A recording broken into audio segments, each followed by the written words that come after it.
Rita Jumiliana, SPA, spesialis anak dari Rumah Sakit Citra Medika Depok. Di sesi perdana GMAT, Citra Medika memberikan edukasi ini, kita akan membahas tentang dampak gadget terhadap perkembangan anak usia dini.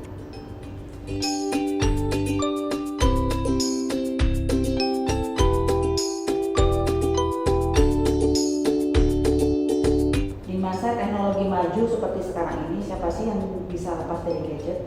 Dalam pekerjaan, dalam mengisi waktu senggang, kita tidak bisa lepas dengan gadget baik anak maupun orang dewasa. Nah, bagaimana ya sebaiknya pembatasan gadget pada anak? Apa ya efek samping pada anak jika terlalu banyak bermain gadget? Dan bagaimana sebagai orang tua menyikapinya? Yuk kita simak ulasan berikut ini. Kini teknologi semakin berkembang dan canggih seiring perkembangan zaman.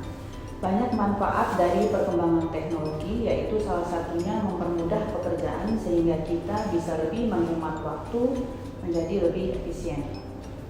Namun di sisi lain, perkembangan teknologi juga memberikan dampak negatif. Salah satunya yaitu penggunaan gadget bagi anak tanpa pengawasan orang tua.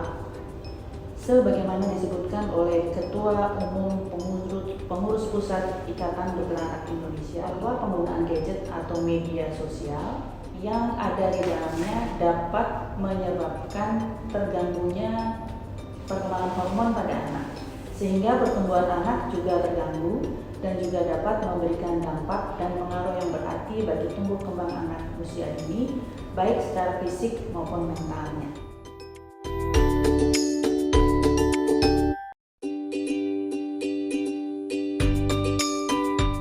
Dampak dan pengaruh yang ditimbulkan dapat berupa pengaruh positif maupun negatif terhadap perkembangan anak. Anak yang terbiasa menggunakan gadget akan berdampak pada kemampuan berpikir dan kreativitasnya. Dapat juga berakibat pada kerusakan moral serta nilai-nilai agama.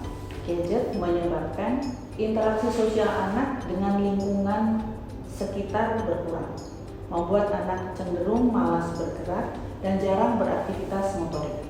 Gadget juga dapat memberikan dampak dalam mengembangkan kemampuan berbicara. Selain itu, penggunaan gadget secara tepat dan benar oleh anak usia dini akan dapat menjadi suatu media stimulasi yang mampu mengoptimalkan aspek-aspek perkembangan anak. Sebaliknya, pemakaian gadget yang secara berlebihan dan tanpa pengawasan juga akan berakibat buruk bagi perkembangan anak di masa mendatang.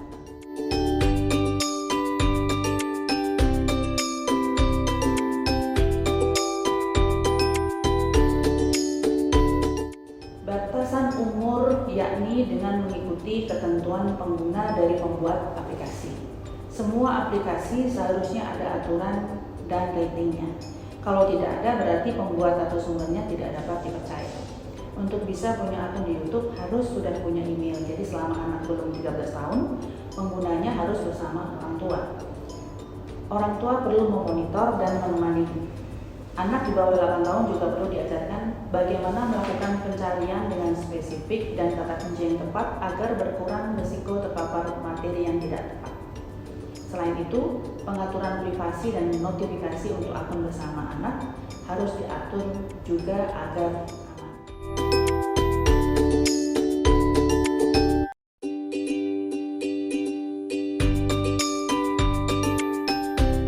Pertanyaan bagus sekali, sering saya dengar pertanyaan ini. Terlambat bicara atau speech delay penyebabnya banyak. Bisa masalah neurologis, bisa masalah perkembangan dan diagnosis tertentu seperti misalnya sering kita dengar autistic spectrum atau kurang stimulasi komunikasi verbal. Gawai bisa jadi risiko untuk faktor ketiga kalau dipakai berlebihan dan mengurangi kesempatan anak berkomunikasi intens dua arah dengan orang tua atau pengasuh di rumah. Karena dalam penggunaan gawai yang banyak dituntut adalah respon pasif, hanya mendengar, memencet tombol, tidak dilatih untuk merespons, melihat raut wajah dan lain-lain. Tapi sekali lagi tergantung frekuensi penggunaan dan keseimbangan dengan aktivitas atau stimulasi yang lain. Pada anak harus dilihat juga apakah selain speech delay ada masalah lain, misalnya pemahaman, komunikasi reseptif juga kurang, rentan konsentrasi dan perilaku lain. Agar jelas masalahnya, dan penanganannya seperti apa.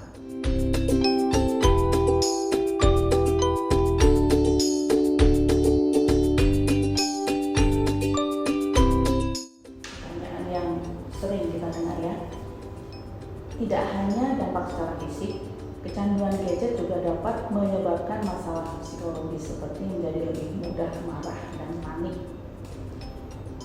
Anak menjadi lebih sering stres, sering merasa kesepian karena berjam-jam menghabiskan waktu tanpa bersosialisasi dengan orang lain, bahkan meningkatkan risiko terjadinya depresi dan gangguan kecemasan.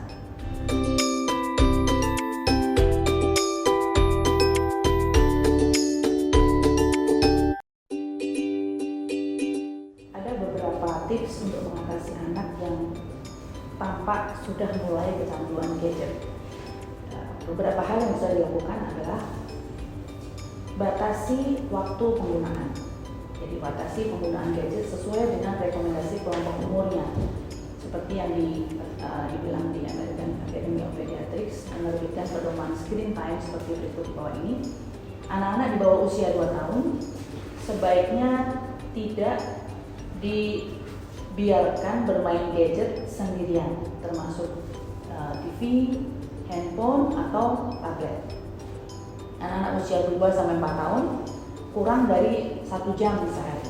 Usia 5 tahun ke atas sebaiknya tidak lebih dari 2 jam sehari untuk penggunaan rekreasional, jadi di luar kebutuhan sekolah misalnya atau kebutuhan pendidikan.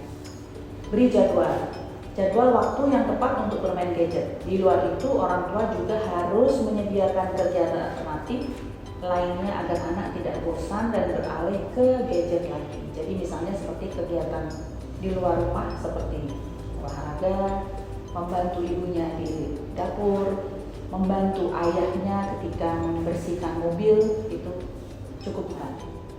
Jangan beri akses penuh. Handphone sebaiknya tidak diserahkan pada anak sepenuhnya, jadi masuk kantong anak atau ditaruh di meja anak. Biarkan anak meminta izin terlebih dahulu jika ingin menggunakannya, dan ambil kembali setelah handphone selesai digunakan. Keempat, tetapkan wilayah-wilayah bebas gadget.